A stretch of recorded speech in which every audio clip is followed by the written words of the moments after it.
Hey everyone, let's talk broken screens. Mine specifically. Yep, this beauty took a tumble a few days ago, and let's just say the view isn't what it used to be. So I did what most of us do, check the repair cost. Let me tell you, sticker shock is real. Replacing the entire lid and screen was gonna set me back a whooping 95,000 rupees. Ouch. Cracked screen? Challenge accepted. The rest of the MacBook Pro is a beast, just waiting to be unleashed.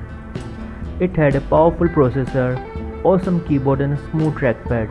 What else you require? Yup, a screen and a webcam. There we go. That's where the magic happens. I hooked up a sweet USB-C monitor with power delivery. One cable for everything. Power, video, you name it. For video calls, I threw in a webcam with a handy USB-A to Type-C adapter. Easy peasy. Now, here's a little quirk. Even without the original screen, my MacBook Pro still thinks it's there. No worries though. We just mirrored the display to the external monitor using a simple shortcut command. Command plus F1. Easy as pie, right? By the way, this awesome setup actually has a name online. The Headless MacBook. Ah, scary. It's a great way to breathe new life into a broken laptop. Speaking of new life, if you do go the headless route, remember your MacBook is now more exposed.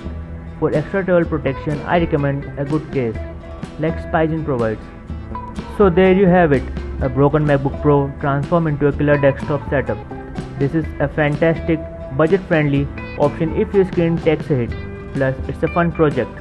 Don't forget to check out the description box below for the links to all the products I used in this project, including the monitor, webcam, adapter and that awesome Spygen case. Let me know in the comments below if you ever tried something like this, and if you have any questions, hit that like button and subscribe for my tech adventures.